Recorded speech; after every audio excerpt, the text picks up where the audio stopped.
Hello, today is the 21st of March, Saturday, and let's do a market review. And today, and supposedly the next weeks, I will just show my daily process. Uh, I do it. I put a specific emphasis on it during the weekend, but I actually watch these names each day, so I could know something that's happening. It could be a bit messy, but you'll start to see the reasoning behind it all soon. So, with that being said, let's switch to the charts. And what is the most important chart, and why are charts even important? It's a good thing to mention right now.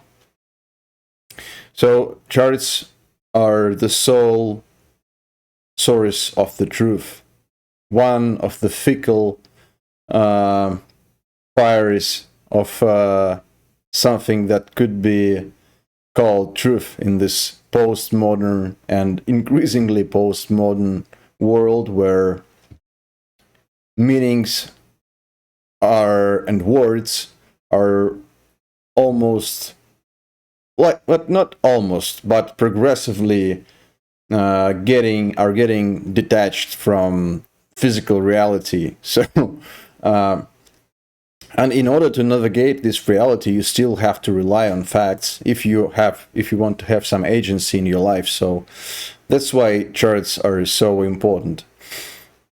Of course, price can be manipulated, and it's being manipulated in the markets all the time. But in large liquid markets that are really important, it's really difficult to manipulate charts, price for long periods of time. Sooner or later, and actually sooner, because global markets are still very interconnected, the truth will be priced in. And here you can see in oil. I'll switch to daily so you could see what's happening here.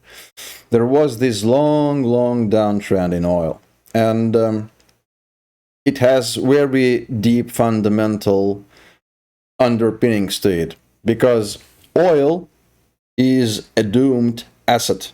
It's a doomed commodity. Because, like it or not, the world is switching to alternative sources of energy, and it's happening quite fast. And what's maybe even more important is the switch to electric vehicles. Once again, I know that many are skeptical about it. Me too, quite a bit, because they are basically robots on wheels controlled somewhere else, and they will do what the center tells them at any given moment of time. But that's not the point of discussion right now. They are their reality, and they are winning from the economic standpoint. So the only thing that could reverse this trend here and this breakout that turned prices from this level to this level around $100, it's a drastic change of fundamentals, and you can see that here, and here, price retreated very quickly, and there wasn't a single moment in time when market was treating the situation so seriously, like it was before.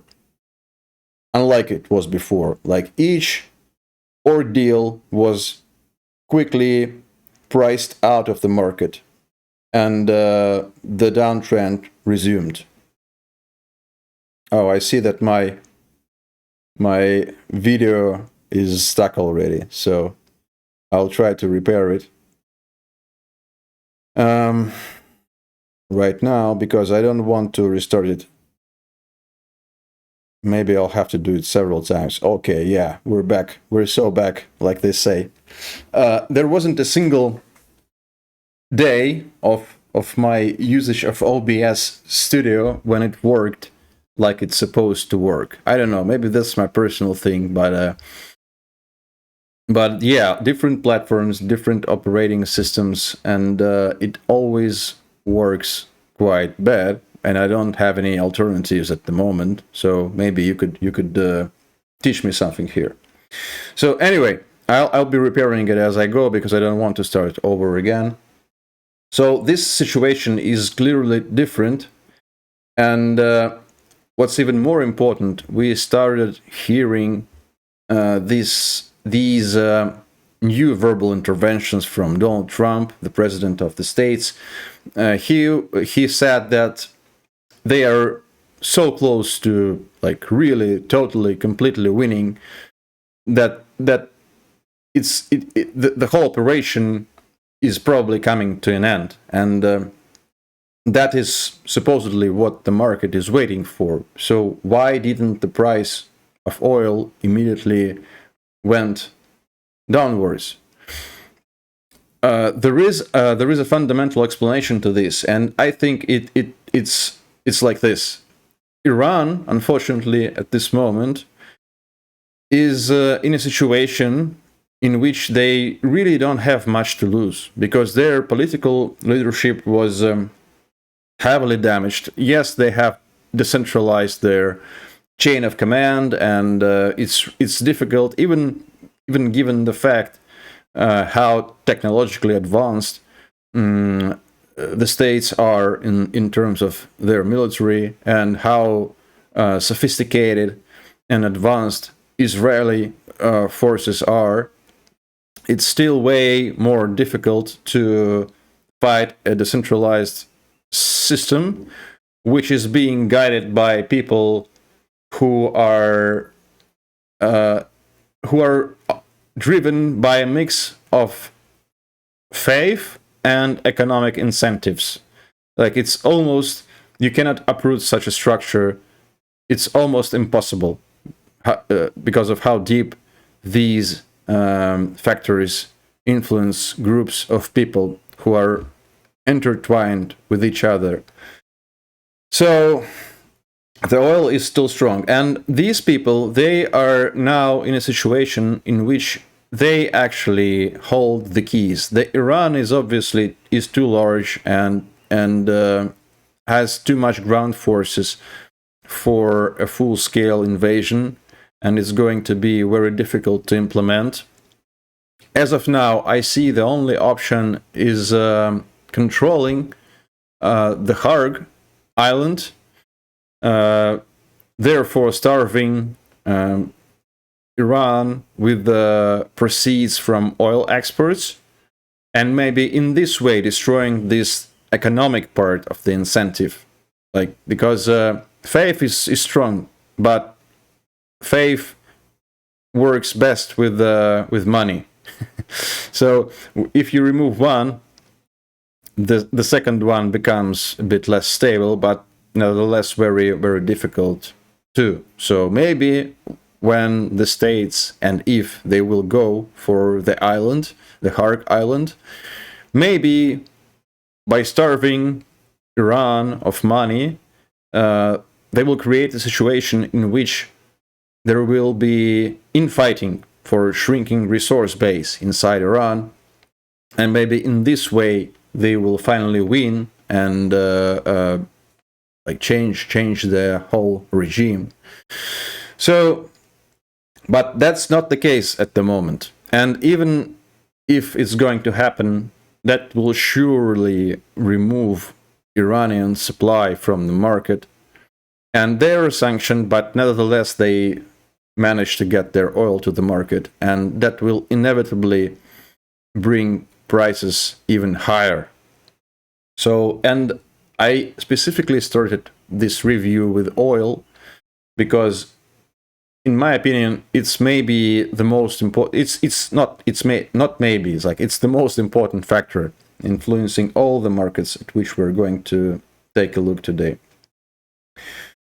With that being said, I want to actually switch to crypto to Bitcoin, Ethereum, and the rest of the space, because it's very interesting. It's my primary market to trade, because it's gapless. You can trade them without being afraid of gaps, like waking up being down some insane amount. It's out of the question there. So it's very interesting for me. But unfortunately, and with this, you will start to sort of get the theme of my speech here. Crypto right now, Bitcoin and crypto, these are separate terms, is being supported by the Clarity Act. And it seems that this time the market is quite bullish about it. So I actually like to take a look at Coinbase here, because in my observations, it is a good precursor and a good proxy for coin market at large. So I see that it's time to restart my video source. Give me a second. Here we go. All good now. Thanks, OBS. So you can see that the relative strength in Coinbase, relative, I mean, to, for example, S&P, is quite pronounced. And that tells you something. Coinbase is one of the leaders in the decentralized finance space. And it seems that they will be a big beneficiary of the regulation that's about to come. So you see that there are two currents. The first one is expensive oil and cautious Federal Reserve, because they have openly stated that they are a bit more cautious now, and the market is actually pricing in a rate hike in December, probably as a result of increased oil prices for longer, because the thing drags on. And Iran is, I should point this out, they have the motivation to prolong this war, to fight for longer and to destabilize situation in the region and disrupt oil supply for longer, so they could actually discuss something and maybe lift some sanctions. As I've said, they have almost nothing to lose, with the exception of ground invasion. That's the only thing they don't have at the moment. Political leadership suppressed. Military capability. The military capability is still strong, actually, I think, when it comes to ground forces. But the ability to project it via missiles and drones has been reduced significantly. So that's an important factor. Economy is it's basically barely functioning, like bare minimum. And we don't even know, like, there could be some dire things happening there right now, like hunger and shortages. But the way of it is that now they are okay with enduring it, and what could happen is they could be interested in prolonging the conflict, so they could actually make their opposition, the states, lift some sanctions. And it's actually happening right now, because the states decided to temporarily lift sanctions on Iranian oil. I think I'll just stop reporting malfunctioning camera, and I will just restore it in silence, starting with this one. So there are cautious Fed. Like the main outcome of this whole situation is cautious Fed, and cautious Fed should automatically drag coin prices down. The fact that Coinbase is so strong now means that the Clarity Act is perceived by the market as a force for good. And that's why, despite these bear flags almost everywhere, bear flags in these downtrends, as you can see, the space of coin is very correlated. They are holding right now. And that's why it's so difficult to actually short this. because we don't know what's going to happen. Like if the solution will be discovered, solution to the war will be discovered soon, then I think it could mark the bottom in coin market here. But if it will drag on, it will inevitably suppress the positive effect from the regulation and drag them down with the market at large. But nevertheless, it's really important to figure out relative strength here, strength relative to the market, because coin markets are very sensitive to any economic headwinds, and in my opinion they start to price them in first. So this resilience is really remarkable, actually, despite the overall weakness in the sector. As you can see, like let's take a look at some individual names. As you can see, the space is pretty correlated now. There are different reference points here, and right now it looks shortable. But it's not so easy to short markets like these because they are constantly expecting verbal interventions. They are they cannot have a decisive move when everything can possibly change with the beginning of each new day. Like when you wake up and all of a sudden the war is over. So you are not alone. Smart, quote unquote, supposedly smart, money are absolutely the same. Like you can even have inside knowledge, and you can even short it in advance. But nevertheless, until the market at large is pricing in something, there will be no move. And this is exactly what's happening now. And actually, this is exactly what's been happening since October in stocks. And we will take a look at them in a moment. So you can see, like, I will just go one by one now. So Bitcoin, bear flag, Ethereum, bear flag, BNB, same, Doge, absolutely same, Solana, same, XRP, same, even a bit weaker. And I won't name all the names here. I'll just point out outliers. So the bad one is actually Aster. It's one of the things I was covering and one of the things I was in, and it turns out that they disappointed the market heavily. Like they have announced partnership with the Wealthy token, like this Trump-related crypto initiative that didn't go that well. We'll take a look at the price at the moment. But the problem is that this Aster, in my opinion, it is a second player in a very important theme of decentralized exchanges, like exchange as a software. Zero KYC AML. At the moment, you just authorize your wallet and you trade. And it's eating trading volumes, like the space, not Aster exactly, but the space at large is like attacking traditional finance very quickly. Like trading volumes just skyrocket, but they skyrocket on Hyperliquid. And let's take a look at it.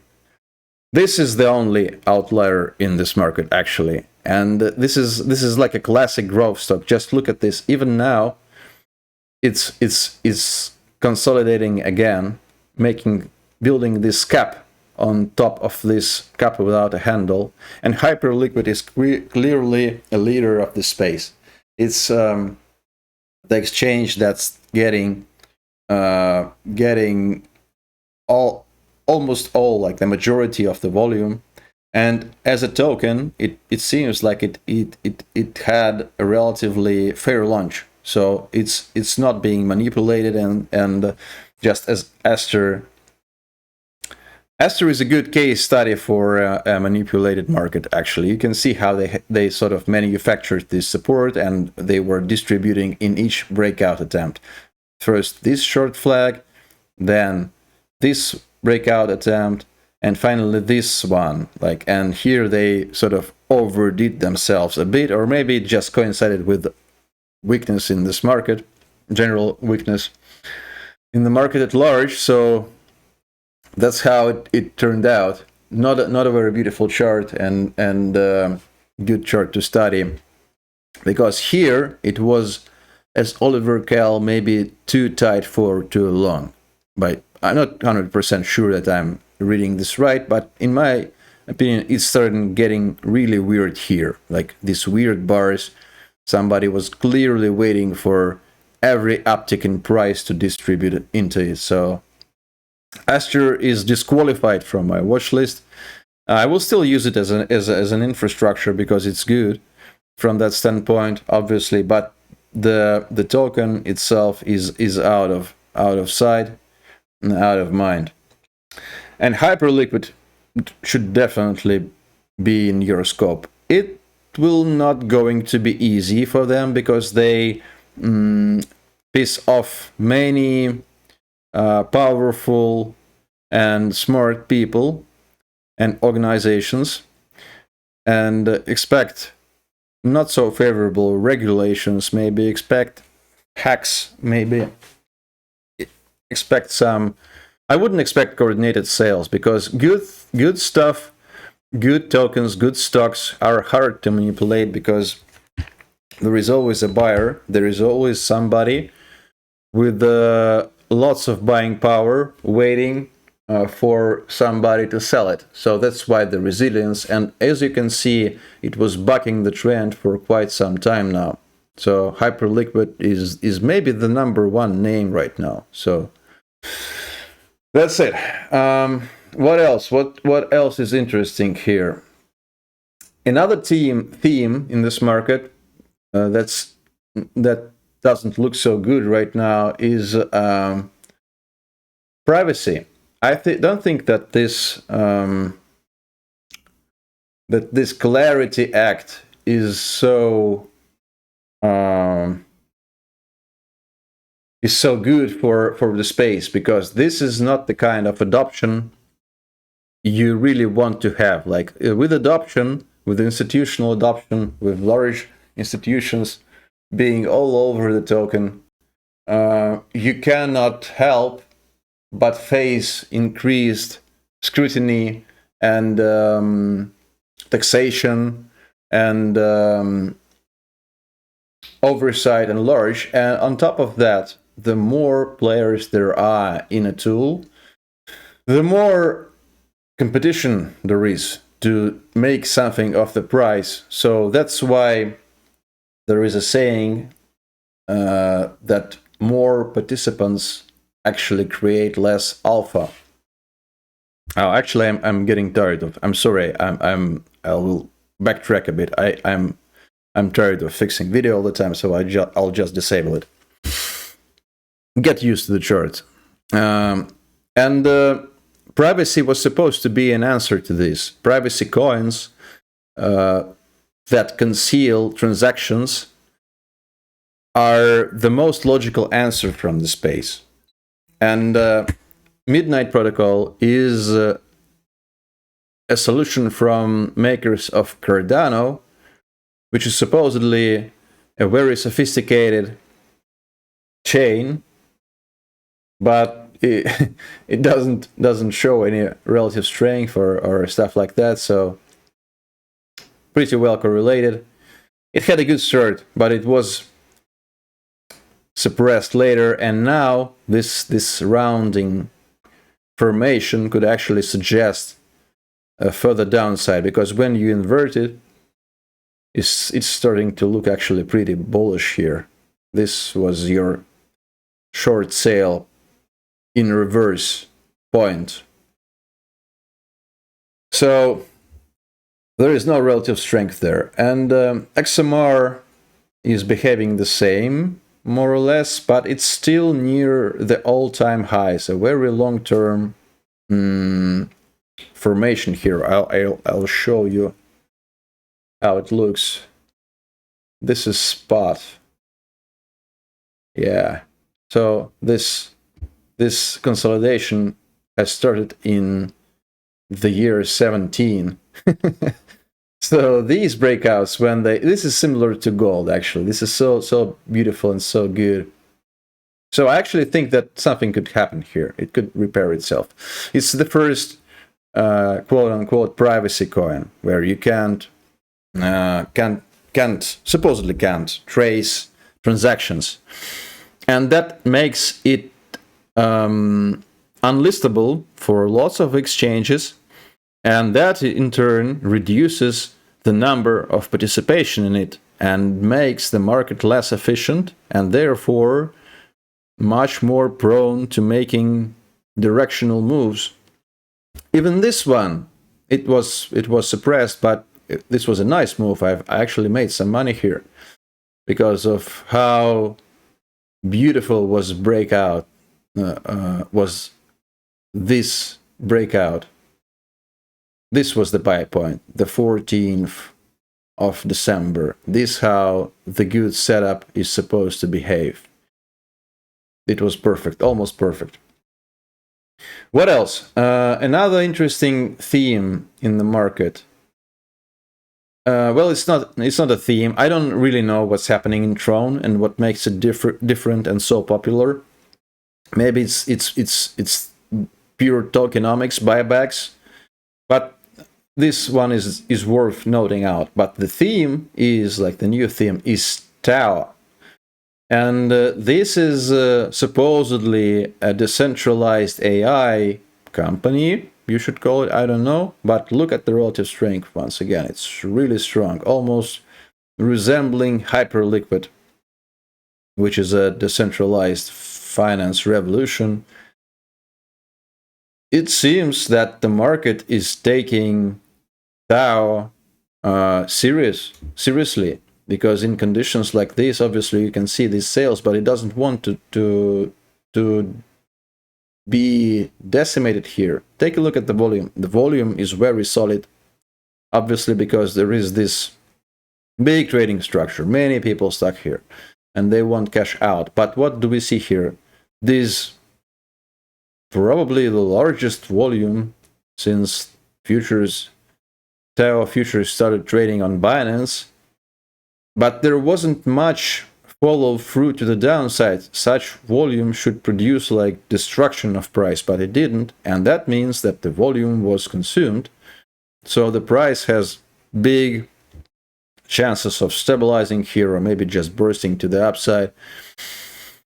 And they claim that they are able to train large language models in a decentralized way now. And it's big because obviously, just like Bitcoin and Ethereum-based protocols are the answer to the centralized finance system that's getting a bit over the top in some aspects right now. In the same manner, it's good to have decentralized alternatives to ChatGPT, Grok, and whatever. So this is very, very important, and it has huge implications. You can build lots of things on top of decentralized AIs, and in a reciprocal manner, emergence of decentralized AI is a good thing for decentralized everything, decentralized finance. So this is definitely a name to keep in your watch list. Now, I should quickly go back to the privacy theme, and there is a third player I like a lot, and it's Aztec. And you can see like this legendary. I'm getting so developed that I'm starting to create my own patterns here, and this is a cat pattern, and it's bullish. This was the buy point actually, but it was suppressed by the market. But actually never triggered some important levels, shall we say here. It's another take on privacy and it's a very balanced one. So it actually mixes untraceability with the ability to disclose ownership of the transaction and its recipient and the sender when it's necessary for a legitimate request. So you can, I won't bother you with fundamentals. You could actually look them up. They both of the founders of this protocol, of the Aztec protocol, have an excellent interview with Bankless, and I encourage you to take a look at it once you finish with this video, of course. So that's the crypto. And what is actionable at this moment? The answer is maybe at this moment inaction is the best course of action, because this market only looks tradable when you are on the outside. When you are on the inside, you start to get chopped. And you will get chopped because there will be new verbal interventions, and there will be new developments in regards to the war. And as I've said, you will get chopped.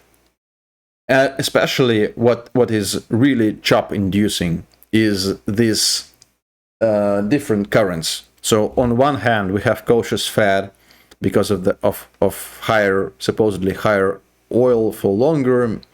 That could mean higher rates for longer. And on the other hand, we have potentially favorable reception of the Clarity Act, as is being displayed by Circle stock here, its strength in a very difficult market. And I also, to finalize with the coin domain, I also like to take a look at USDT. Actually, it sort of helped me to spot the weakness in this market here in January, when this was the most beautiful chart in the market. This beautiful consolidation, breakout, retest, and a complete breakout to the upside. That means a breakdown in inversely correlated assets, such as basically every moving coin, because USDT dominance means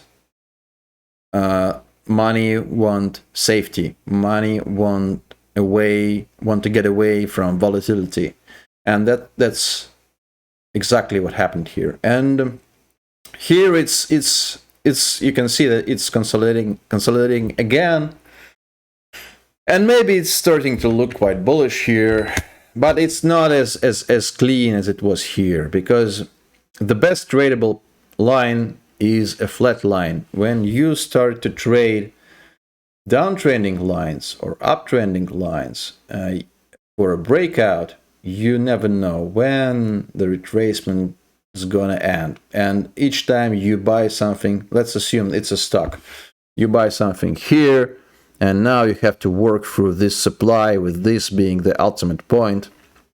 So it's not so easy anymore here, and it's not so obvious. So exercise caution.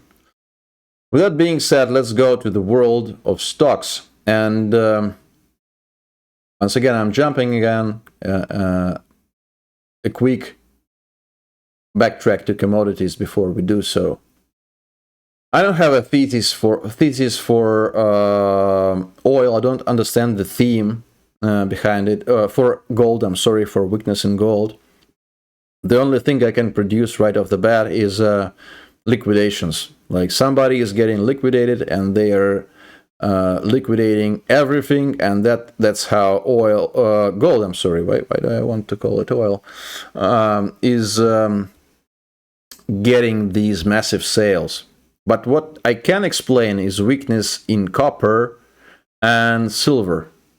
This is silver, and this is copper, and I think that they represent softness in the economy at large. Both of them are industrial metals, and they are pricing in a possible recession quite likely driven by higher oil prices. And this breakdown is so serious, so strong.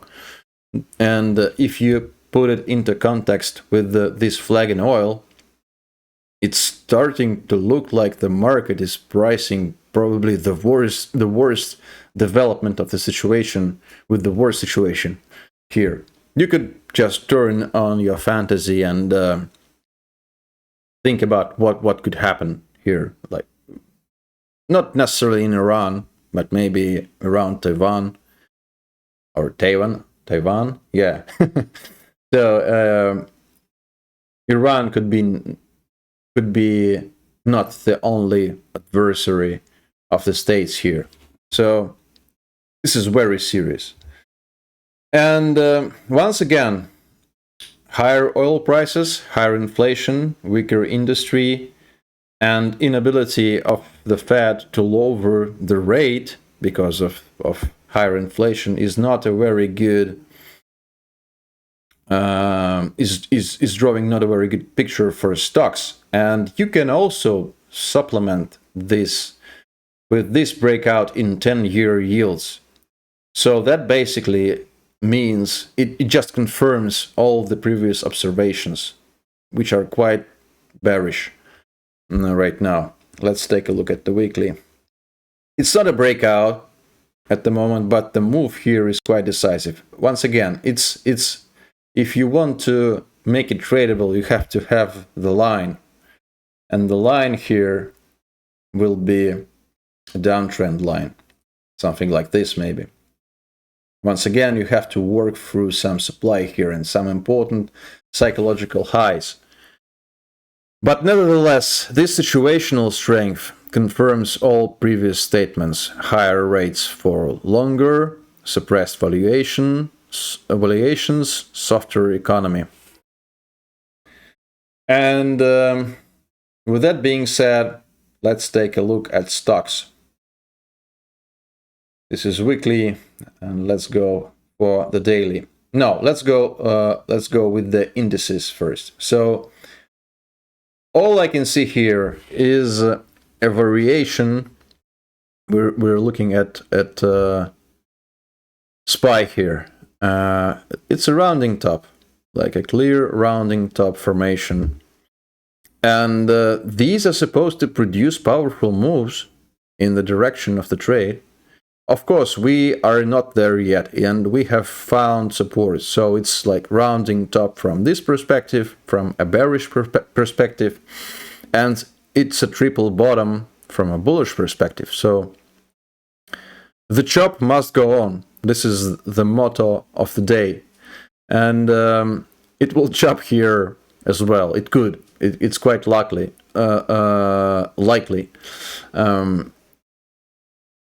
Unless we have some really powerful news until the end of the weekend.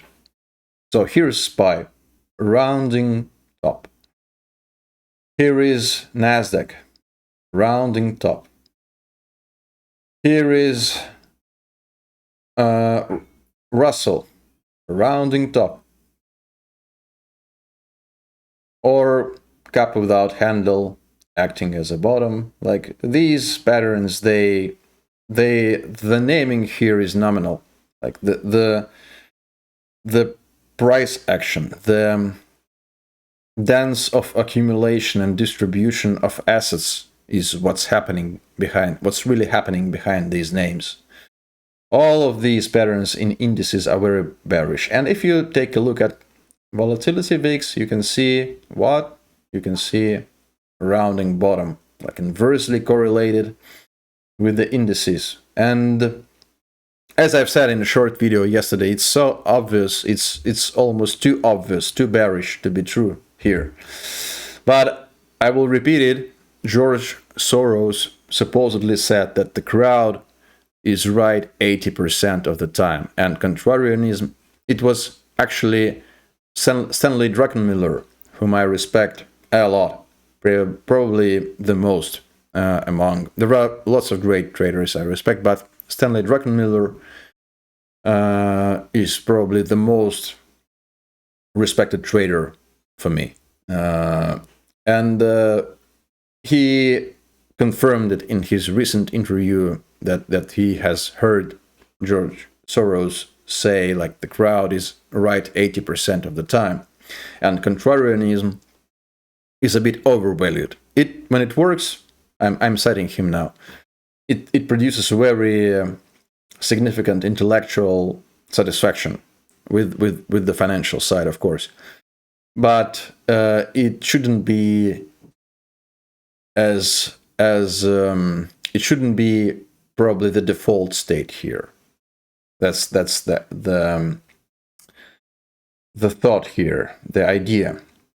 And with that being said, let's cycle through some stocks. You can see that most of them are correlated on Amazon, and here is Coinbase. Now you can see what relative strength is. You can see how it looks. Circle. Oh, I'm sorry. I'm mistaking Circle for Coinbase. Circle was the company. That's even more bullish, looking even more bullish now. But they both are strong. But Circle is obviously way stronger. It has got way upper here, but seeing some pressure, just as the market is seeing pressure here. So this is the first bucket of relative strength. And Google is correlated. Robinhood is looks really bearish here, actually, really bearish. Intel is strong, but that's government support. I don't like to do this. It's like completely dependent on verbal interventions. Once again, Meta correlated. Microsoft very correlated, even weaker. MicroStrategy is like the bear flag. Maybe it's a prophecy. Bear flag in Bitcoin, and MicroStrategy has fell through this line and is looking weaker. Oh, but once again, I'm cautious about this one. Shorting MicroStrategy could be a good idea, but they will fight back. So that's why I'm a bit cautious. Micron, strong, but seeing some pressure here. This is very important for the stock market. When leaders really start to retreat, this is when hell usually breaks loose. So Micron is finally seeing some pressure here. Netflix is stronger. I don't know what's happening here. Not interested. Don't like the company so much that I just don't even want to short it.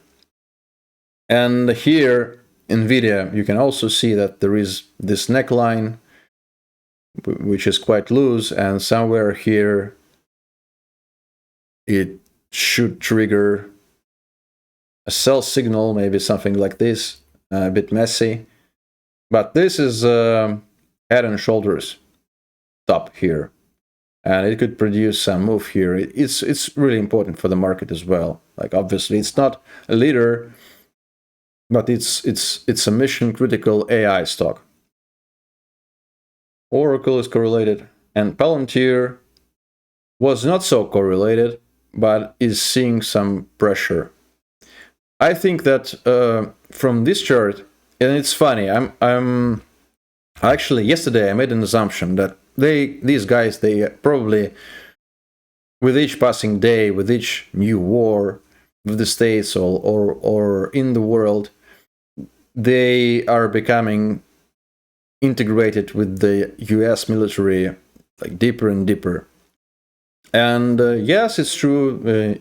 Today I've read some news by Coin Bureau, and indeed, Palantir is getting new integrations with the US military. So that's the thing here.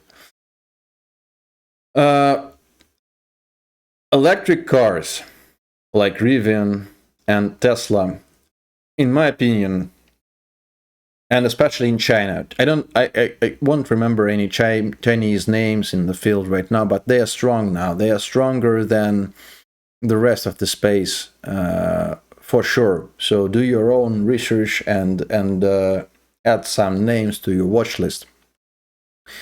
Electric cars will be the main beneficiary of this Iran war, because as you remember, we have started with oil here, and it was in this long-term decline, driven by fundamentals, by adoption of alternative and development of alternative fuel sources.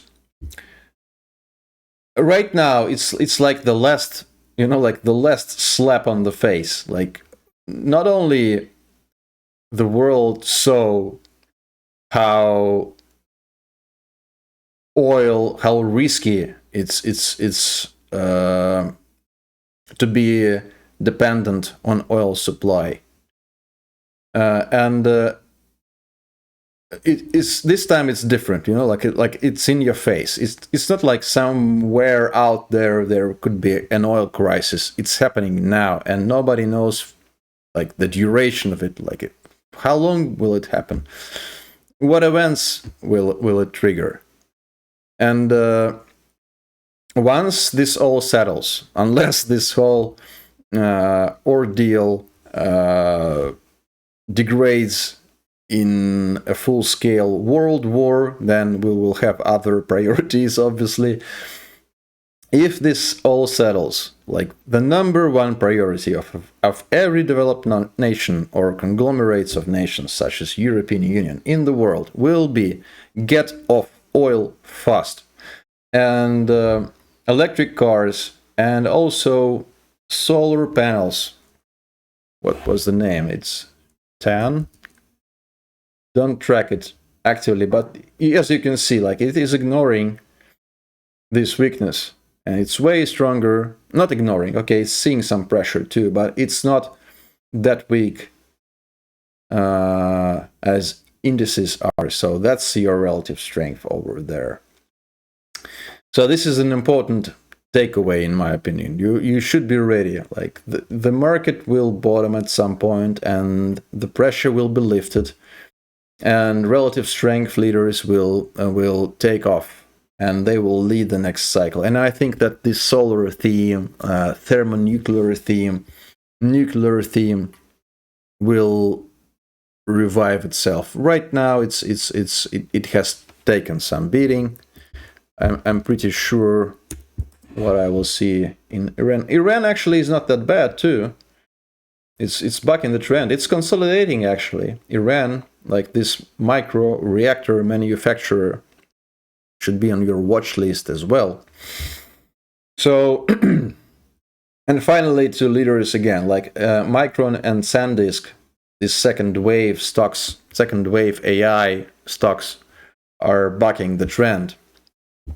And they are finally seeing some pressure, and if they will start to disintegrate here, that will mark, inevitably, in my opinion, mark the beginning of a real bear market here. So yeah, what can we? So that's the process. That's my process. And what are the actionable outcomes here? Potentially actionable things to do. So from the short side, I really like the picture in NVIDIA.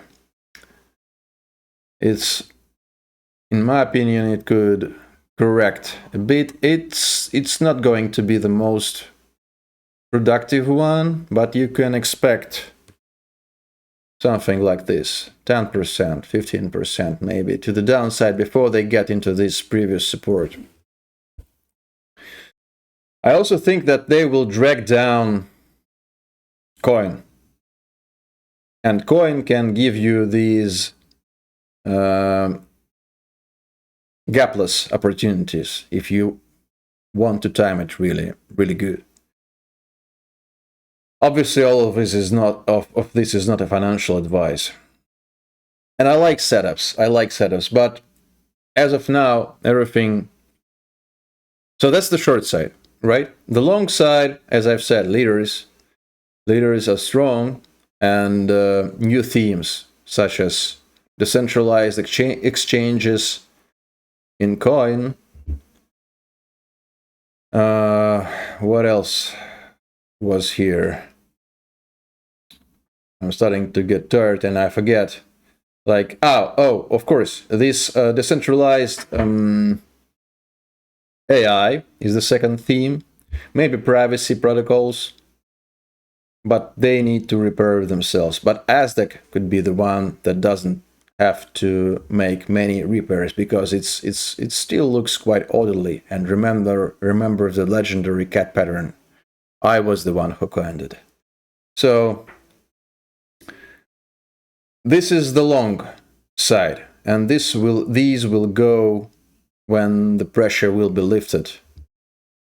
But there is no guarantee that it will be lifted soon. And before it will be lifted, there will be lots of volatility. So the best course of action right now is to reduce your trading activity.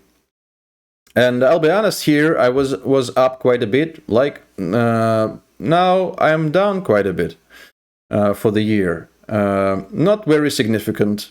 Not like structural damage, but still quite unpleasant. You know, it's not cool to have drawdowns. You have to wait. You have to recover your mental capital. And I'm very disciplined. I use stops, and there is no any single trade that can like destroy my capital. But still, these markets are very heavy on your mental capital, your ability to execute trades when the setups are there. So that makes a case for actually being really cautious about this market on both sides, on the long side and on the short side. And we'll see. It's only the other thing that's important to keep in mind is that it's only March. It's the year is still at the beginning. The situation will become clearer later. And right now, as for me, as I've said, no financial advice here, only my humble opinion. Preservation of financial and, of course, mental capital is a definite priority right now. With that being said, I think we have covered everything. Have a good weekend and a safe next week. Bye.